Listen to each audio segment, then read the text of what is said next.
Welcome to The Jump. I am Rachel Nichols. Today I am joined by our resident coach and new papa, David Fizdale. Congratulations, Fizz. Our senior writer, Ramona Shelburne, will be along later. And coming up, LeBron is going to speak to the media today. He is always very candid, so we will hear what he has to say. First, though, the saga of James Harden and the Rockets continues. Harden did not participate in the Rockets' first practice of the season yesterday. Rockets coach Silas said Harden was not at practice because of the NBA's COVID-19 protocols. Harden did not return for a scheduled solo workout Sunday evening either, but told Rockets management he's going to report soon, whatever that is, a source told our Tim McMahon. Harden was all over Instagram this weekend, attending rapper Lil Baby's birthday party in Atlanta without wearing a face mask. Players were actually supposed to quarantine at home this week, other than testing at team facilities, individual workouts, and grocery shopping. I don't know if there were any groceries at Lil Baby's birthday party. James Harden's sister also took to IG to defend her brother. It was a photo of them together with the caption, "His pain is my pain. We got the same pain." So, what do the Rockets have to say about all of this? Here is Coach Silas earlier today when asked about Harden. The question was, when will James be back and how big of a setback is this? Take a listen. As far as timetable, there is no timetable as far as I know. And it is a setback. You know, you want your best player to be here, and there is a short window, as you've alluded to. As I said yesterday, we're working as if this is the 6th to the 23rd. So there is some time, but, you know, it is a setback. I mean, I have to be honest and understand that this is a setback, not having one of the best players in the NBA here.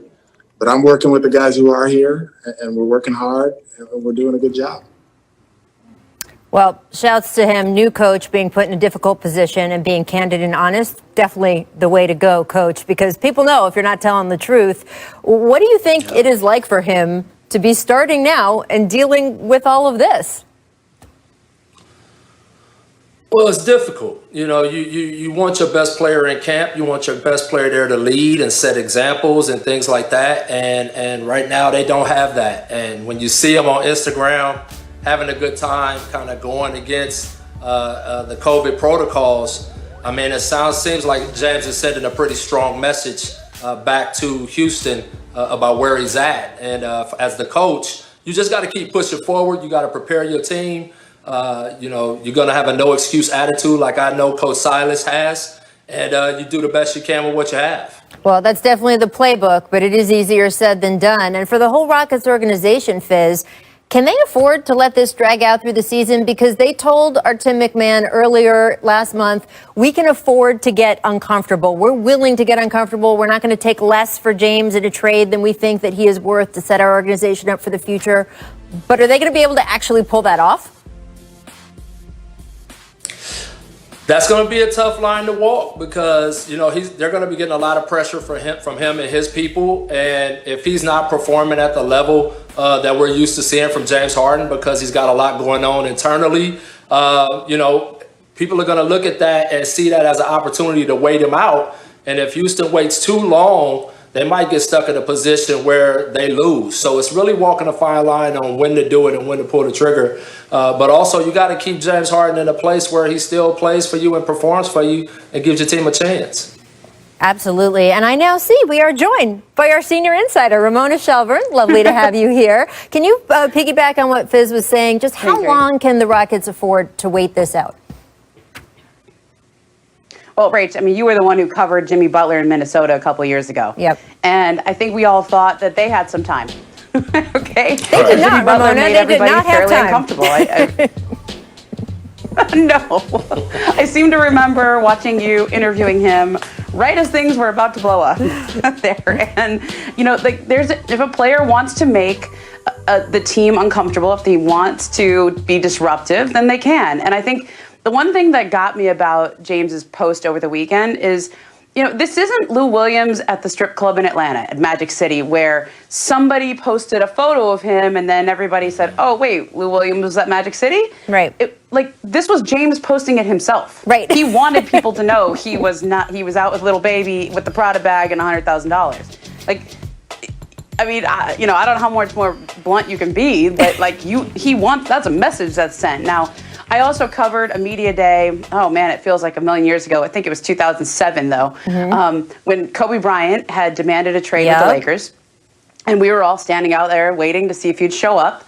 And none of his teammates knew if he'd show up, but he eventually showed up and did what he was supposed to do, said what he was supposed to say. The Lakers never traded him, and they went on to the finals that year because Andrew Bynum got good, and they traded for Pau Gasol. So could be one of two things for the Rockets. Yeah, I remember Kobe Bryant said on the radio that he wanted to trade. It wasn't even like through reporters or sources. He came out on the radio and said, I wanted to be traded. He put his name on it. And absolutely, they waited him out. And it is a little bit of a battle of wills because James has 2 years left on his deal. And there is a point, Fizz, I think, where the coaching staff and the front office can say, we don't care. You need to be out on the court and play. And remember, if NBA players, quote, sit out, it's not like the NFL. NFL players can sit out and their contract year continues, even if they're not getting paid. With the NBA, if you don't report, your contract year does not start.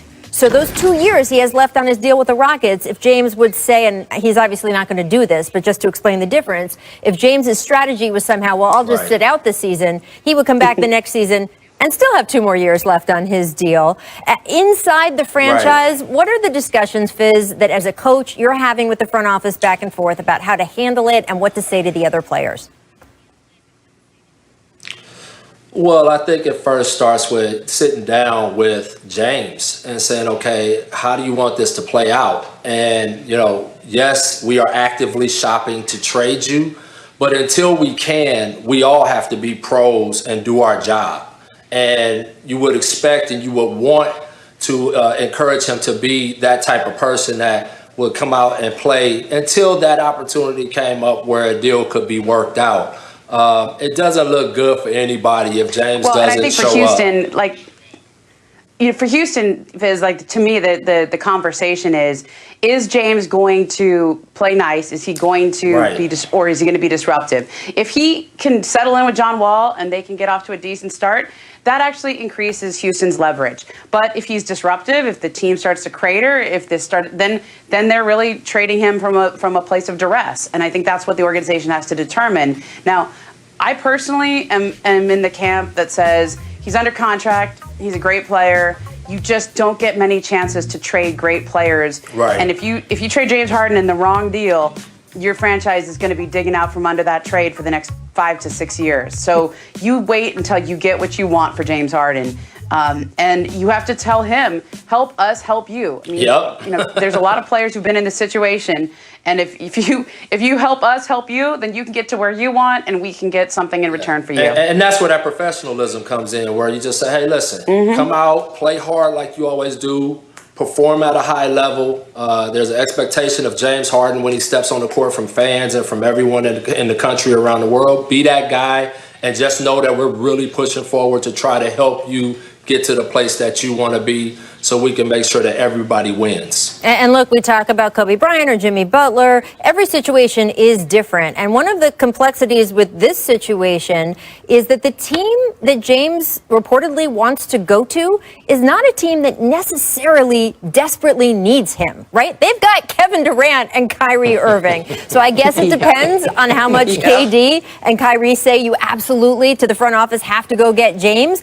But it's not a team that necessarily has to pay a sky-high price because they're desperate for James Harden. He would kind of be a luxury on that team. So that's going to change the leverage and the negotiations here as well. We'll have to see if there's anywhere else James might be interested in going, or this saga could end up for a long time. We'll keep watching Instagram. Who knows? And by the way, Ramona, I'm glad you casually dropped that $100,000 because James Harden apparently gave little baby $100,000 for his birthday, among other gifts, which is amazing. Coming up, we're going to talk about that team that beat the Clippers in the playoffs. You remember them, the Denver Nuggets. We will give our predictions.